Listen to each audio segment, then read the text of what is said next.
So can you please introduce yourself and tell us a little bit about your nonprofit history? Wow. Okay, Tasha, thanks for hosting me, and thanks for creating such a beautiful platform. I'm Grace Julius. I'm a leader of an organization called GRM. GRM stands for Grassroots Ministry. We are based in Uganda. Our mission is to equip young people with trade skills and also providing nutritious meals to vulnerable children in our community. To give you a little bit of background, the reason why I started with the mission is to make it clear on how we work and how we move forward. We started as just young people trying out to do good in the community, just to help out, to see how we can also add something on our community. The challenge in living in rural areas or in developed country, in less developed countries, is we don't have safety nets, like as you can say in more of developed countries, that if something or the pandemic hits, this is what we have. Literally, it's mostly put into books, but it's not actioned. So we had to create a safety net for our community to say that we stand with those who are starving. As young people, we thought that it's very important for us to organize ourselves and talk to a few who have and share with a few who don't have. So we organize ourselves under the organization called Grassroots Ministry. So we started moving door to door on how we can get food and also give those who don't have. So, and we managed to pull it off because we managed to feed some of the other people in our community and also the young kids who we were working with back then. But after the pandemic, we are like we have to remain relevant and also to look at other to widen our scope. So that's when we added on equipping rural youth with what trade skills. You know, the problem which you're trying to solve in the community is not moving forward and it's not sustainable, because I want this resource to come back to the community to also help this rural area move from its feet to start productive, producing something, so that we don't have to outsource everything from town. So thinking out loud, I was like, we have to create something sustainable for our communities. Lots of pivoting, right? You aimed in this direction, needing to sometimes nonprofit work, it has to have some flexibility, right, in order to see what happens next. So next question, which I love to ask everyone because it's always so interesting, is what is your favorite part of working in the nonprofit space? The favorite piece of me is, this feeling when you are in a nonprofit, it's always a selfish feeling, because Tasha, I will not feel what I feel when I help someone. It's a selfish feeling. And one person told me that the person who gives is the one who experiences the joy. So every time you transform or you impact someone's life, I'll be honest. There's this example of this gentleman that I managed to help put his business together. Surprisingly, there are people that we go through our hands, and then you put their things together, their business plans, and boom, they have gone through, and they are prominent businessmen, because I have few examples of those. And once in a while they call you, they tell you, Grace, but you are the one giving us ideas, you are the one helping us move. And sometimes we have different callings in this world. So your calling could be maybe uplifting others to do better in life, and they just need you to just put the puzzles together. So when you do that puzzle for them, they can easily succeed. And that's the favorite part about my work, that whenever I put the puzzles together of this individual or this young person and I see them prosper, I will not feel bad. I'll be happy because I was part of his story. His story is gonna tell. I'll always be part of it, and that's what I always say, that maybe that's why I have to live, and that's what counts. Because however much I'll say I don't have a car, I don't have a good house, I don't have what, but the life you have impacted, this feeling will not be documented anywhere, but it will be inside you. You'll die with it, and you'll never give it to your kids or anyone, but it's yours. It's like when I go to school and learn something, my kids will not inherit that and say, maybe my father was a doctor, I'm also going to inherit his degree, diploma, or what. it's the same thing when you help someone. And it's in the work what we are doing. We are just making other people's stories better. We are just making their stories go through. And that's what the whole nonprofit is all about. Basically, some people say it's about our stories. No, it's not about our stories. We're just put in the middle to put, to help put the puzzles together. Because today, if I'm feeding a child to have a meal, like through the Meals Project, these kids, you don't know who they're going to be tomorrow. But today, I'm saving them from starvation. And they're acknowledging that. And what I pray is they become better citizens, because you are trying to create a better world tomorrow. And I'm like, that's my favorite part, just impacting someone's life, changing someone's story. And we should always live up to that, because life is all about stories, and the stories that matter. Because these houses don't matter. But whenever we are sick, those stories come back to us and be like, wow, but I've had a good ride. Because life is all about having a good ride, and that ride involves people around you and the people and beyond. Yeah, absolutely. Well, I very, very similarly, I've said to many people, the nonprofit Hive and starting this feels like one of the most selfish things I have ever done, because it gives back something to me all the time. All the time. I've met wonderful people like you. I love following along with the journey of people who are changing the world. I love if I can put the two of the right people in a room and something comes out of it that didn't exist before. Whether it's a conversation or an opportunity for a grant or a collaboration or whatever. That's what's better than that, right? But it's, as great as it might be for those two people in conversation, it's just as good for me. It's just, I do agree. Sometimes it is about the feeling or having even a small moment to impact a story, right? Someone else's story, even just that little impact is very, very cool. So I feel very similarly to you on that. Thank you. Yes. So next, what kind, okay, I'm going to start over. So challenges that you've seen in this work, what do you find that's some of the hardest parts of working in nonprofit, particularly as a founder? The most challenge is it's again it's more as an individual challenge, but it can be different because we live in different societies or communities.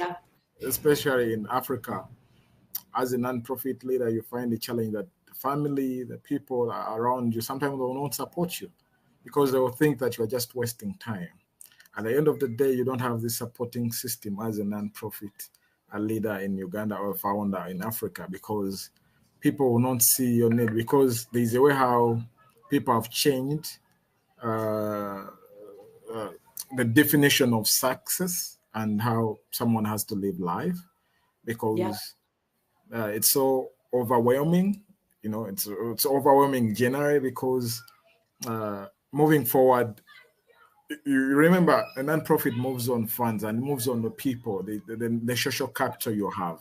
And as a charity leader in Africa, it's very hard to get that social capital. Yet in the past it was there, but now it has gone because of I think the times have changed, because now it's very, very, very, very hard. But you find yourself, there are those few good individuals that come on board. But it would have been better for a community to acknowledge the goodness that you're trying to do. But if it's not there, you find that you're going to burn out as a founder. You're going to stress a lot. You're not going to get someone to give a hand. And you find yourself that it's mostly strangers that come in and acknowledge what you're trying to do in the community.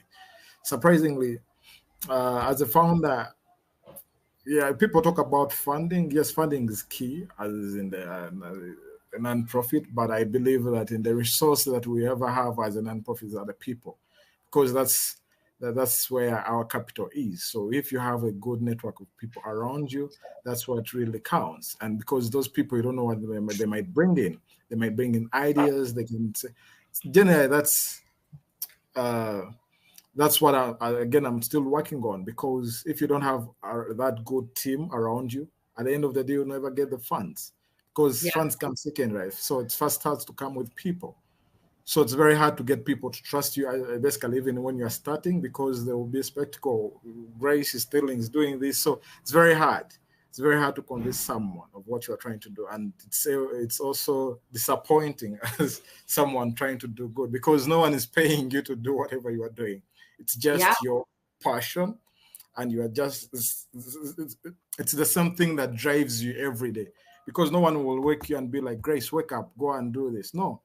But because you remember there's this young child who needs to feed, there's this young boy who needs to be skilled, you wake up and be like, let me just use the gift I have. Maybe getting my degree through whatever I did, it can help me open certain doors that I couldn't open when I never had that degree. So there's that level that you reach on and be like, let me use the privilege, the little privilege that I have of speaking a little English and also comprehend, to open certain doors, because it's also credit. And people underestimate this, because we have people in our community that cannot communicate in the little terms possible, and that's a barrier already. But the world we are in Uganda, even if it's an African country, you find that they want you to speak English and they will not recognize the local language. That's why in one of our programs, we are trying to bring back the culture pride. Like, people need to, I wouldn't be ashamed of speaking my local language, but that's what they have created. And people, it's a challenge. It's a challenge. They are complex, but we are trying to maneuver, try and way through them and making them, they always say the best piece of art comes from when the pieces are disorganized, and then when you put them together, that's what they call the nice piece of art. But I like the way the things are moving, and I like the way the plane, the route we are on. So, but we are it's a big job. And I think for many nonprofits, I'm sure it's even more so in Africa, because like you're noting, there's some really big societal shifts, even here in Canada where I am, people, if you were to say I'm starting my own, if I'm doing a startup, right, people will go, well, that's kind of crazy, but maybe you'll make a bunch of money. So, okay. But if you said, I'm going to start my own nonprofit, everybody knows you're never going to make any money doing that. So that's just crazy, right? And I think we're still, as a society, very focused on things that make money, and that is the priority. And if your calling in life is different than that, it challenges people's views on the world, right? Because they're making decisions that are financially fueled. They look at things always financially. So lots of differences, but I do think most people in nonprofit, their family and friends are like, why are you doing this? Yeah, just to add on that thing, I always tell people that, sometimes we are driven by what the media says, and we forgot about what we want as a people. Because I always add it on to what people, when they ask me why I do what I do, I always tell them, follow the passion, because the passion will bring a peace of mind. And that's what matters in this world. When you don't have that peace of mind, the life you have lived will never matter. And I always read about the American dream. They lie to the Americans, I'm sorry to say, but they always chase the dream which doesn't, you don't achieve. Because every time they will, like now, if you read about the latest thing that they produce, like cars, and they always bring a new version. And this is the crazy world we are living in. But as human beings, we have to find a middle ground and be like, okay, I think this is me, and this is what speaks to me. And if you can reach that level of acknowledging the state you are in and be like, it's worth the it, I think it's a wonderful ride to take and enjoy the life, because we have a limited time to stay on earth, but we have to be profitable and to make better decisions. But if we keep on chasing things that we can't get, and in the process we forget about our kids, our family, and ourselves, it leaves bigger questions. But I would love to leave it to our people to decide, because it's always an individual decision as a people to decide whether you want to be happy or you want to presume that you are happy. They are two different. Yes. Yeah, those are big questions, right? And I think those of us who work in social impact are sometimes asking those questions when other people aren't. So I love that. So my next question is around peer support. So, you know, in your work in nonprofit, in your work creating, you know, this Yeah. charity GRM, like how does peer support factor into your success? Like, so to date, how is that factored in? Uh, you know, as human beings, we always follow. You know, when there's something when you're, I will use this example of analogy of a family, because when the head of a family loses track, sometimes you find that your family will not go in the right direction. So it's the same thing in the non-profit. You know, you are the founder, you might think you have it all, but sometimes there are people who have done it better than you, and there are people who have been where you are and they have managed to achieve whatever they have achieved. And because you are not on the same level, and that's, you have to acknowledge it. We are never on the same level, but you have to, you as a leader also have to know who can benefit me and who cannot. And we are always connected to different people. So you sit back and be like, okay, I like this skill and I need this skill. So whom do I connect with? So this is where the peer support comes in.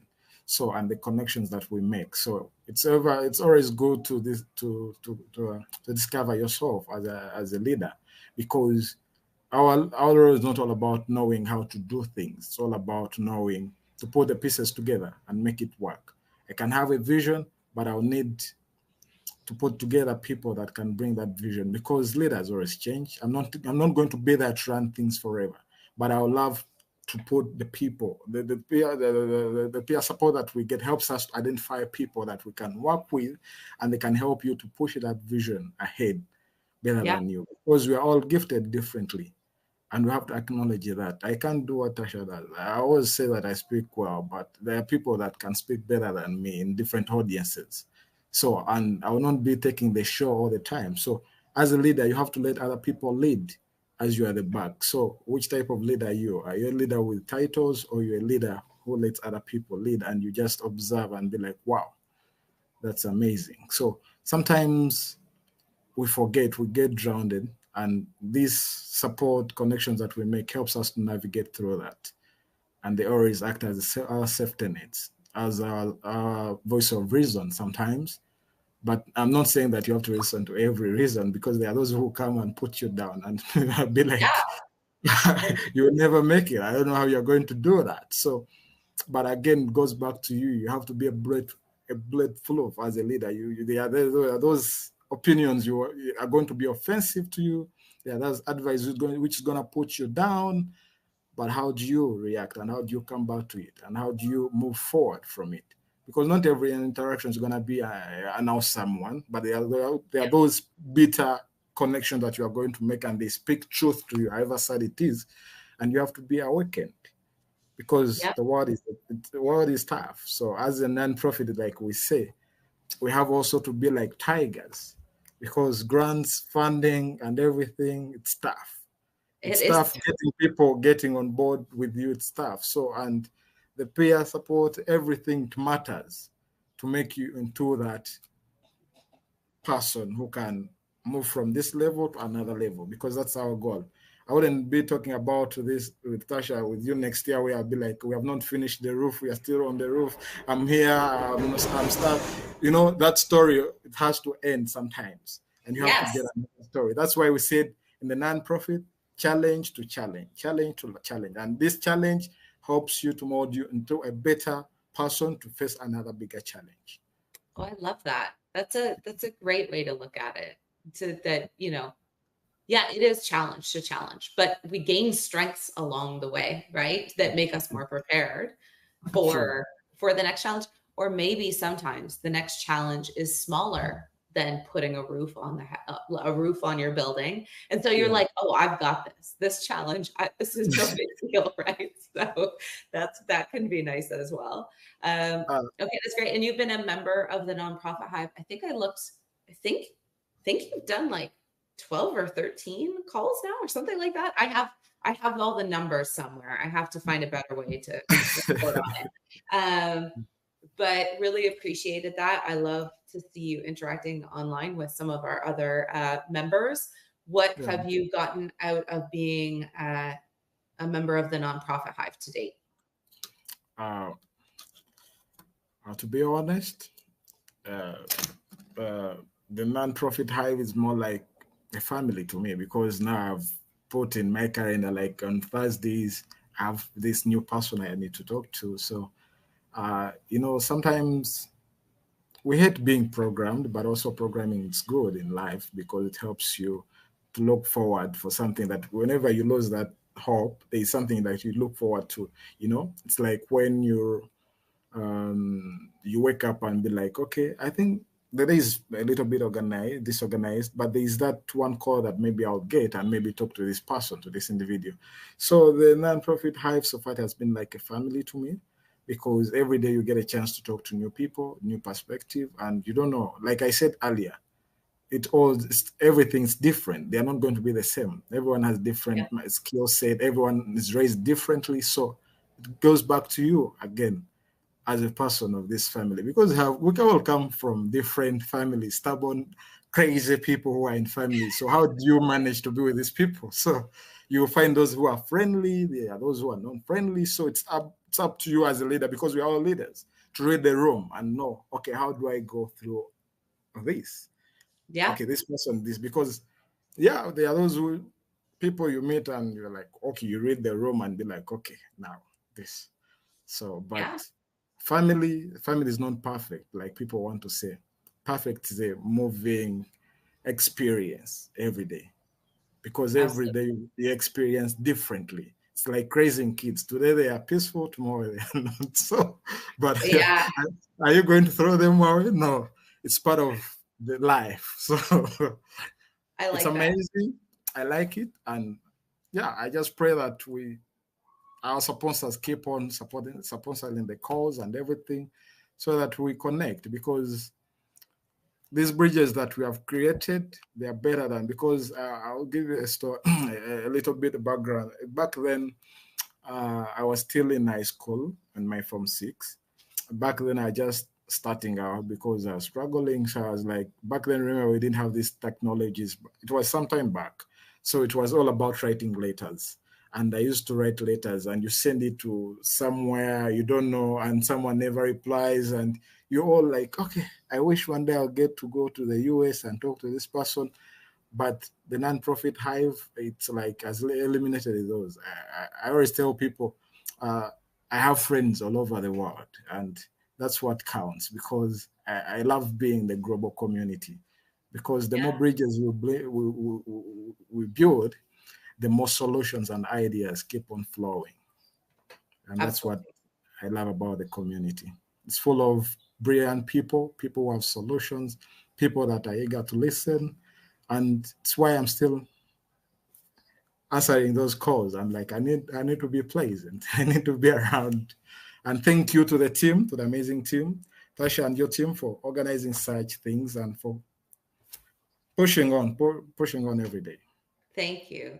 Well, it's been a wonderful experience, like very personal for me, just all these people that I've met, and it also, like you said, the world can feel very big at times, and it also, I very much have a list of individuals in Uganda that I know if I ever go, I have very many people to visit. So thank you very much for doing this chat with me. This was amazing. And I'll make sure to include some information about your mission so that people can go and check out the amazing work that you're doing. Thank you.